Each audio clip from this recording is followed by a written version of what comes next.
श्रीलक्ष्मी नृसिंह सहस्रनाम स्तोत्रम्। ॐ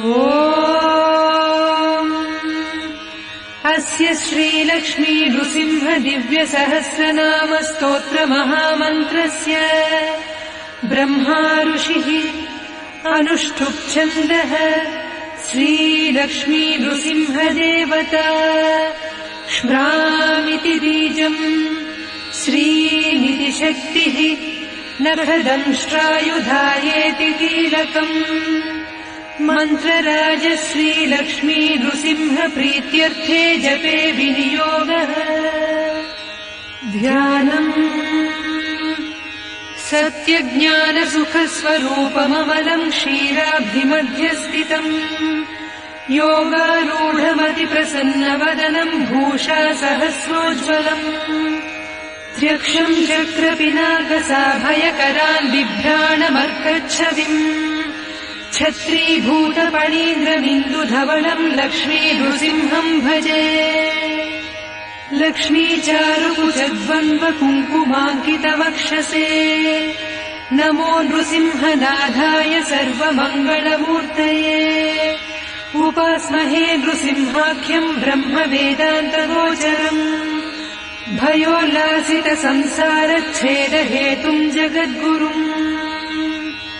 ब्रह्मोवाच ॐ नमो नारसिंहाय वज्रदंष्ट्राय वज्रिने वज्रदेहाय वज्राय नमो वज्रनखाय च। वासुदेवाय वन्द्याय वरदाय वरात्मने वरदाभयहस्ताय वराय वररूपिणे। वरेण्याय वरिष्ठाय श्रीवराय नमो नमः। प्रह्लादवरदायैव प्रत्यक्षवरदाय च। परात्पराय पाराय पवित्राय पिनाकिने पावनाय प्रसन्नाय पासिने पापहारिणे। पुरुष्टुताय पुण्याय पुरुहूताय ते नमः। तत्पुरुषाय तथ्याय पुराणपुरुषाय च। पुरोधसे पूर्वजाय पुष्कराक्षाय ते नमः।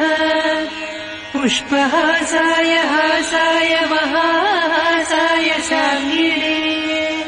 सिंहराजाय सिंहाय जगद्वन्द्याय ते नमः। अट्टहासाय रोषाय ज्वालाहासाय ते नमः। भूतावासाय वासाय श्रीनिवासाय खड्गिने खड्गजिह्वाय सिंहाय खड्गवासाय ते नमः।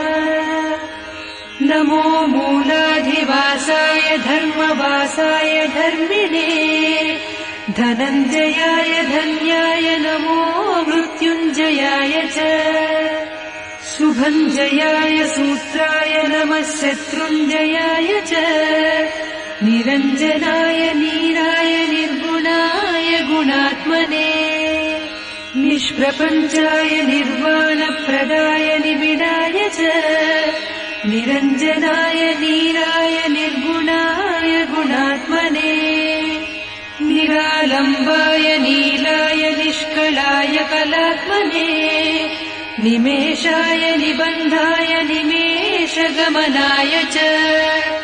निर्द्वन्द्वाय निराशाय निश्चयाय निजाय च। निर्मलाय निदानाय निर्मोहाय निराकृते नमो नित्याय सत्याय सत्कर्मनिरताय च।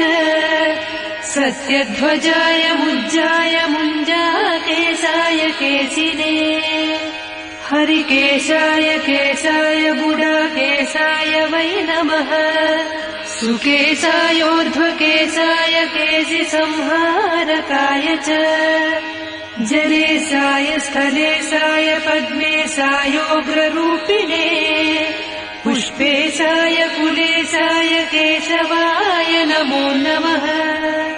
सूक्तिकर्णाय सुप्ताय रक्तजिह्वाय रागिणे कीर्तिरूपाय दीप्ताय प्रदीप्ताय प्रलोभिने प्रसन्नाय प्रबोधाय प्रभवे विभवे नमः प्रभञ्जनाय पान्धाय प्रमाय प्रतिमाय च प्रकाशाय प्रतापाय प्रज्वलायोज्ज्वलाय च ज्वालामाला स्वरूपाय ज्वालजिह्वाय ज्वालिने महाज्वालाय कालाय कालमूर्तिधराय च कालान्तकाय कल्पाय कलनाय कलाय च कालचक्राय चक्राय षट्चक्राय च चक्रिणे अक्रूराय कृतान्ताय विक्रमाय क्रमाय च कृत्तिने कृत्तिवासाय कृतज्ञाय कृतात्मने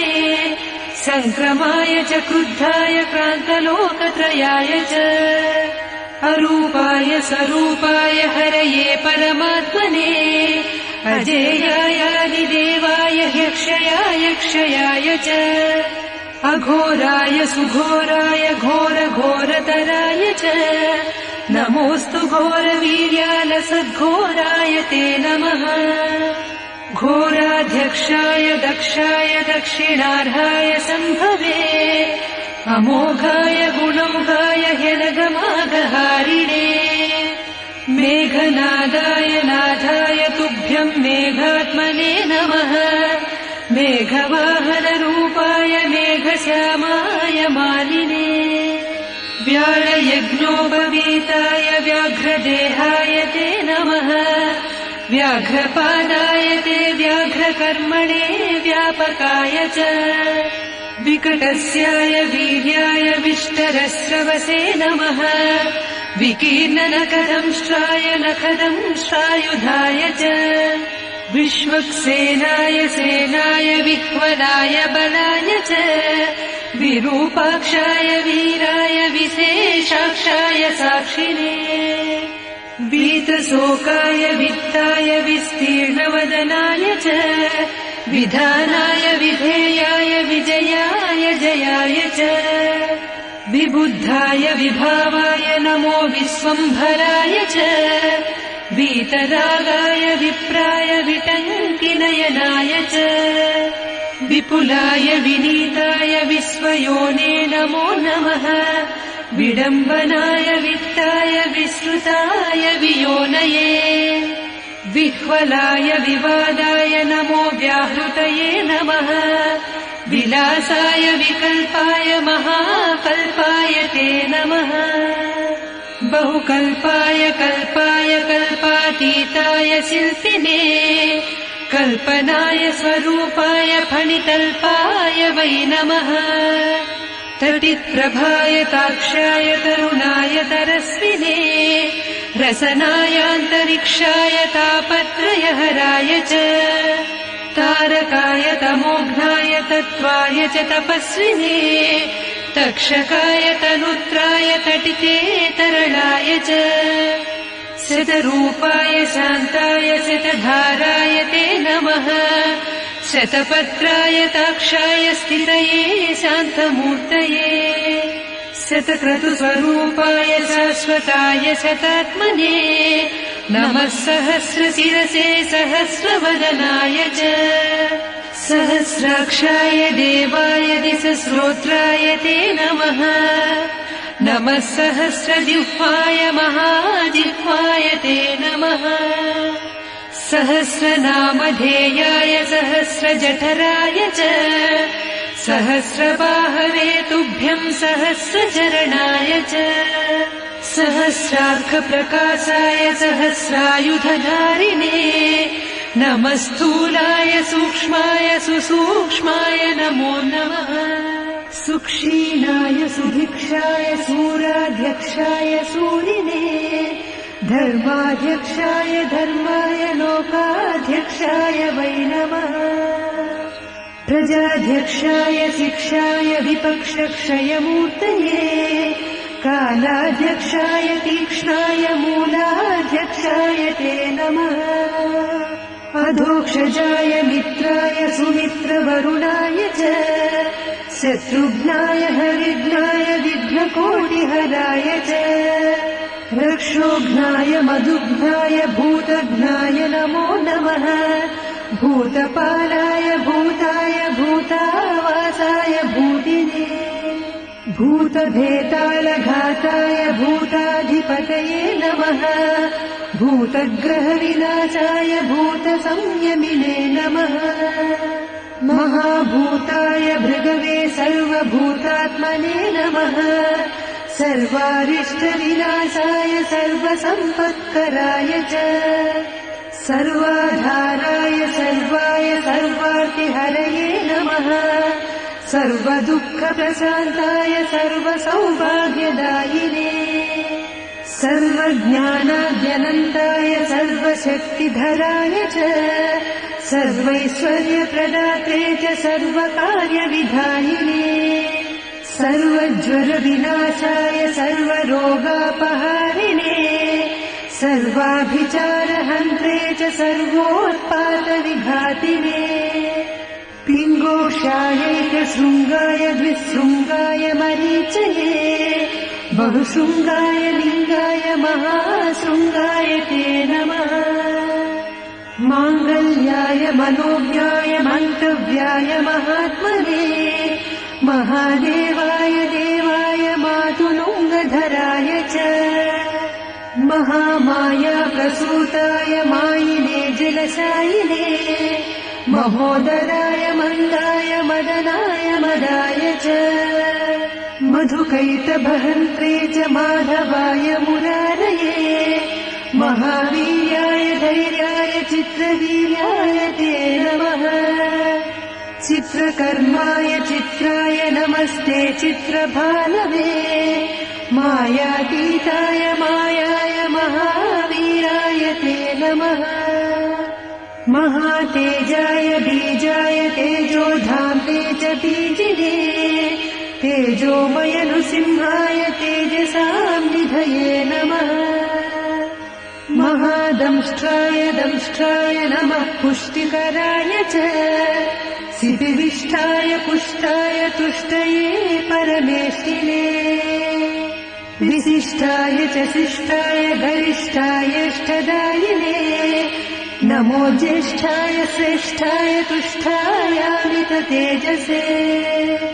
अष्टाङ्गन्यस्तरूपाय सर्वदुष्टान्तकाय च वैकुण्ठाय विकुण्ठाय केशिकण्ठाय कण्ठिने कण्ठीरवाय लुण्ठाय निःसठाय हठाय च सत्त्वोद्रिक्ताय कृष्णाय रजोद्रिक्ताय वेधसे तमोद्रिक्ताय रुद्राय ऋग्यजुस्साममूर्तये ऋतुध्वजाय कालाय मन्त्रराजाय मन्त्रिणे त्रिनेत्राय त्रिवर्गाय त्रिधाम्ने च त्रिशूलिने त्रिकालज्ञानरूपाय त्रिदेहाय त्रिधात्मने समस्त्रिमूर्तिवन्द्याय त्रितत्त्वज्ञानिने नमः अक्षोभ्याय निरुद्धाय ह्यप्रमेयाय भानवे अमृताय अनन्ताय अमिताय अमराय च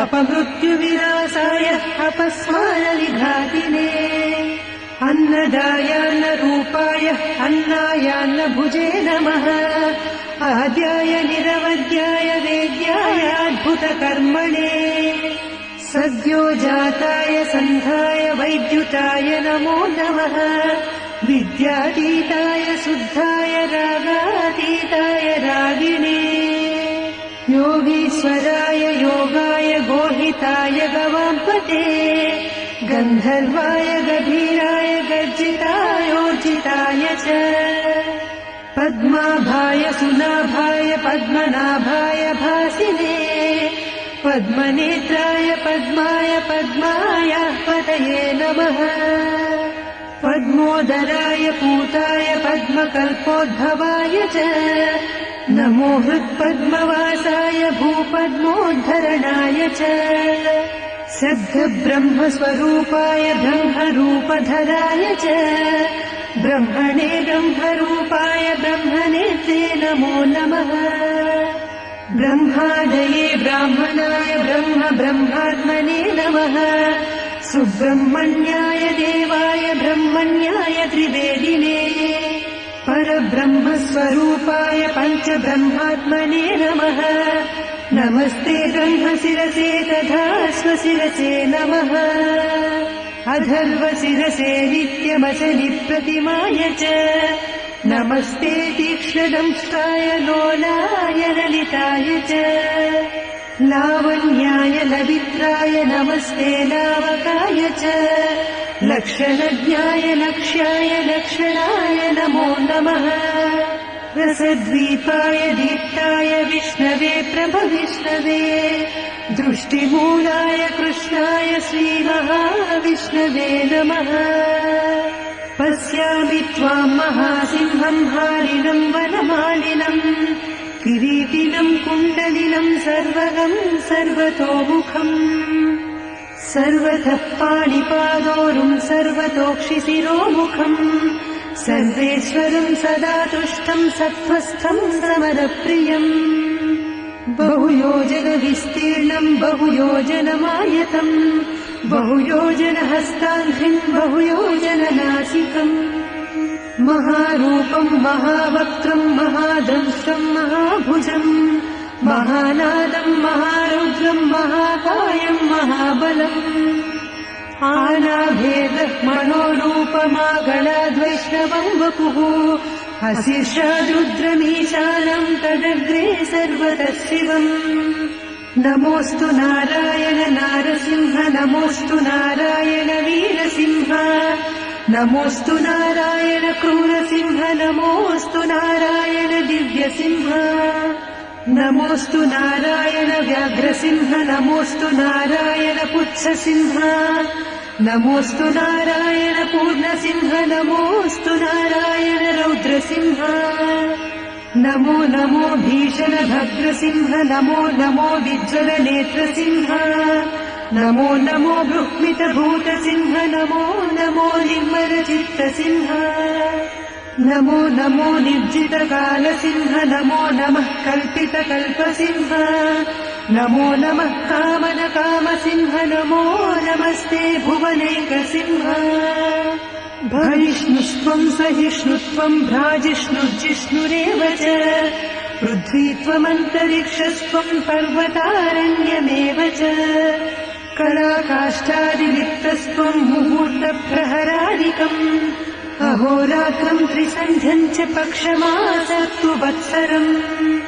युगादिर्युगभेदस्त्वम् संयोगो युगसन्धयः नित्यम् नैमित्तिकम् काम्यम् महाप्रलयमेव च करणम् कारणम् कर्ता भर्ता हर्ता हरीश्वरात् सत्कर्ता सत्कृतिर्गोप्ता सच्चिदानन्दविग्रहः प्राणस्त्वम् प्राणिनाम् प्रत्यगात्मा त्वम् सर्वदेहिनाम् सुज्योतिस्त्वम् परम् ज्योतिरात्मज्योतिः सनातनः ज्योतिर्लोकस्वरूपस्त्वम् ज्योतिर्नो ज्योतिषाम् पतिः स्वाहाकारः स्वधाकारो वषट्कारः कृपाकरः हन्ताकारो निराकारो वेदाकारश्च शङ्करः अकारादिक्षकारान्तः ओङ्कारो लोककारकः एकात्मा त्वमनेकात्मा चतुरात्मा चतुर्भुजः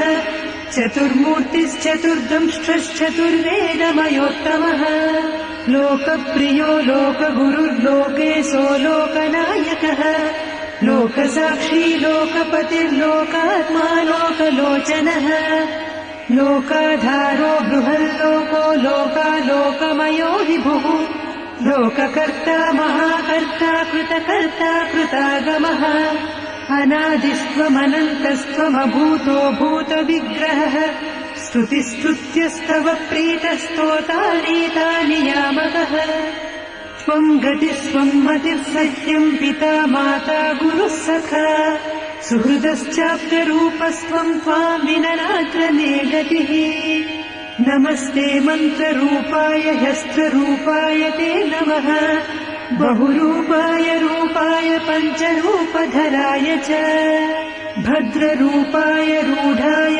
योगरूपाय योगिने समरूपाय योगाय योगपीठस्थिताय च योगगम्याय च सौम्याय ध्यानगम्याय ध्यायिने ध्येयगम्याय धाम्ने च धामाधिपतये नमः धराधराय धर्माय धारणाभिरताय च नमो धात्रे विधात्रे च संधात्रे च धराय च दामोदराय दान्ताय दानवान्तकराय च नमः संसारवैद्याय भेषजाय नमोऽस्तु ते क्षीरध्वजाय क्षीराय वाताय प्रतिमाय च सारस्वताय संसारनाशनाय क्षमालिने असिचर्मधरायैव षट्कर्मनिरताय च विकर्माय सुकर्माय परकर्म विघातिने सुकर्मणे मन्मथाय नमो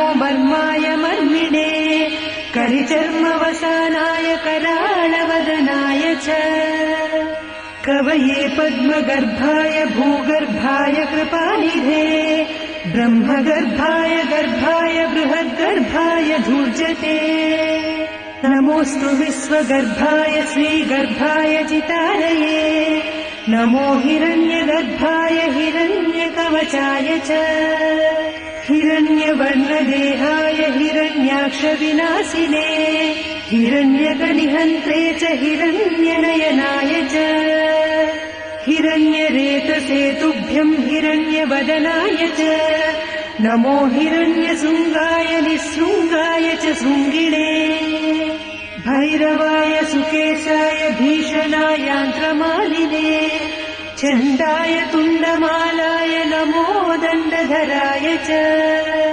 श्रीकण्ठतत्त्वरूपाय कमण्डलुधराय च नमस्ते दण्डसिंहाय सत्यसिंहाय ते नमः नमस्ते श्वेतसिंहाय पीतसिंहाय ते नमः नीलसिंहाय नीलाय रक्तसिंहाय ते नमः नमो हरिद्रसिंहाय धूम्रसिंहाय ते नमः मूलसिंहाय मूलाय बृहत्सिंहाय ते नमः तालस्थितसिंहाय नमः पर्वतवासिने नमो जलस्थसिंहाय अन्तरिक्षस्थिताय च कालाग्निरुद्रसिंहाय चण्डसिंहाय ते नमः अनन्तजिह्वाजिह्वाय अनन्तगतये नमः नमोऽस्तु वीरसिंहाय बहुसिंहस्वरूपिणे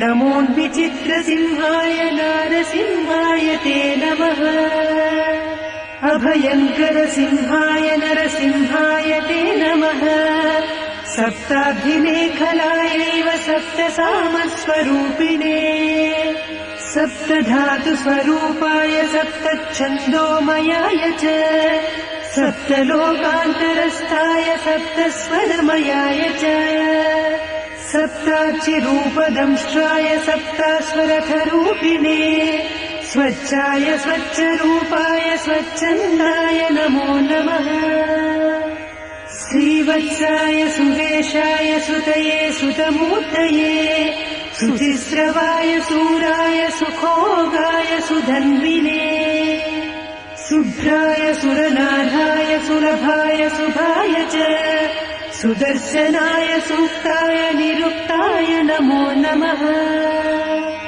सुप्रभाव स्वभावाय भवाय विभवाय च सुशाखाय विशाखाय सुमुखाय सुखाय च सुनखाय सुदंष्ट्राय सुरधाय सुधाय च नमः खट्वाङ्गहस्ताय खेटमुद्गरपाणये साङ्ख्याय सुरमुख्याय प्रख्यातप्रभवाय च खगेन्द्राय मृगेन्द्राय नगेन्द्राय ध्रुवाय च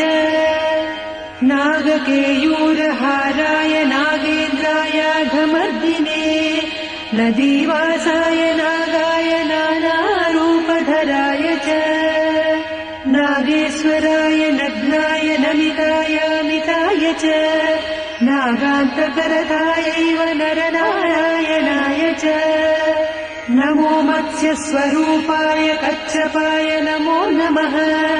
नमो यज्ञवरहाय श्रीनृसिंहाय ते नमः। विक्रमक्रान्तलोकाय वामनाय महौजसे नमो भार्गवरामाय रावणान्तकराय च।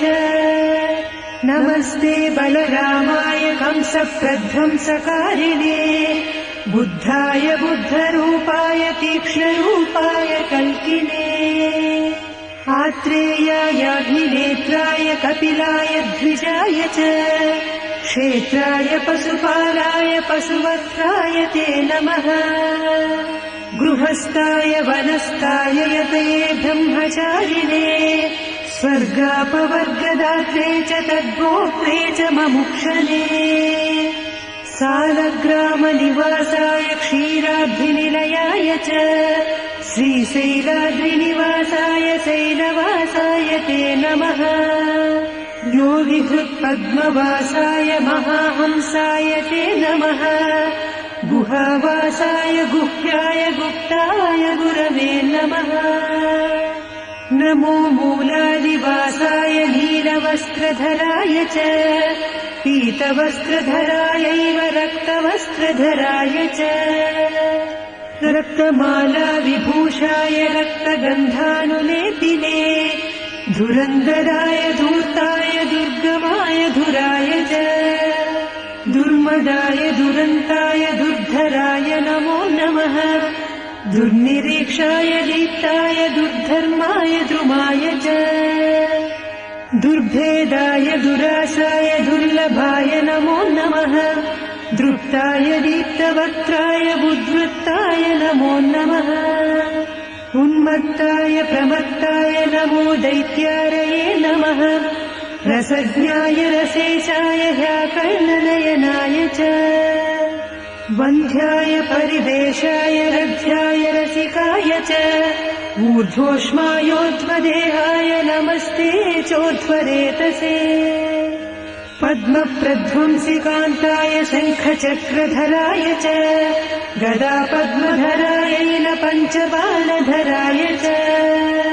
कामेश्वराय कामाय कामरूपाय कामिने नमः। कामविहाराय कामरूपधराय च।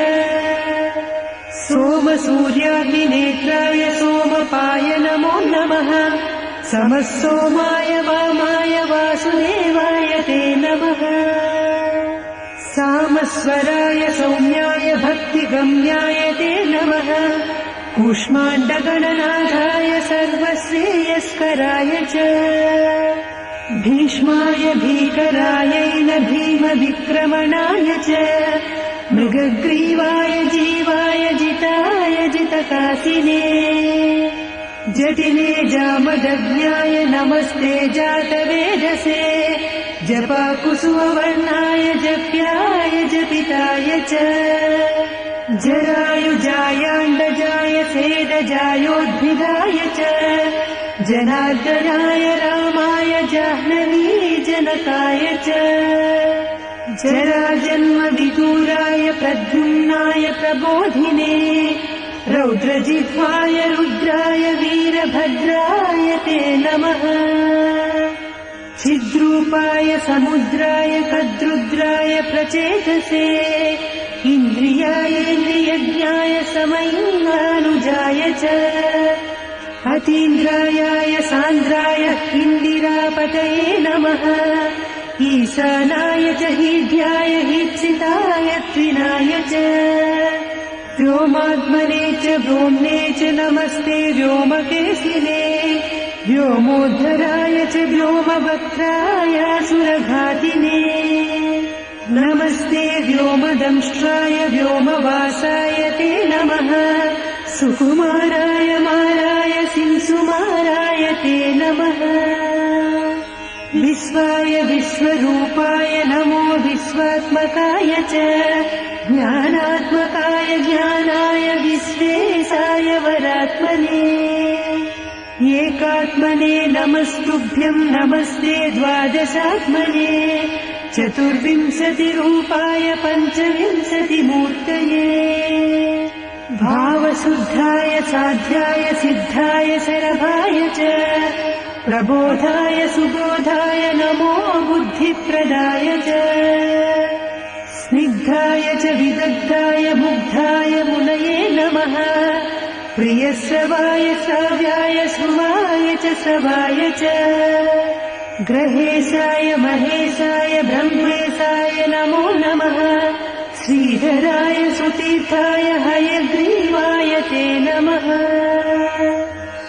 उग्राय चोग्रवेगाय उग्रकर्मरताय च उग्रनेत्राय व्यग्राय समग्रगुणशालिने बालग्रह विनाशाय पिशाचग्रहघातिने दुष्टग्रहनिहन्त्रे च निग्रहानुग्रहाय च वृषध्वजाय वृष्ण्याय वृषभाय वृषाय च उग्रस्रवाय शान्ताय नमः श्रुतिधराय च नमस्ते देवदेवेश नमस्ते मधुसूदन नमस्ते पुण्डरीकाक्ष नमस्ते दुरितक्षय नमस्ते करुणासिन्धो नमस्ते समितिञ्जय नमस्ते नारसिंहाय नमस्ते गरुडध्वज यज्ञध्वज नमस्तेस्तु कालध्वज जयध्वज अग्निनेत्र नमस्ते ह्यमरप्रिय नमोऽस्तु ते सिंहनेत्र नमस्तेस्तु नमस्ते भक्तवत्सल धर्मनेत्र नमस्तेस्तु नमस्ते करुणाकर पुण्यनेत्र नमस्तेस्तु नमस्ते भीष्टदायक नमो नमस्ते जयसिंहरूप नमो नमस्ते नरसिंहरूप नमो नमस्ते गुरुसिंहरूप नमो नमस्ते रणसिंहरूप नमो नमस्ते गुरुसिंहरूप नमो नमस्ते लघुसिंहरूप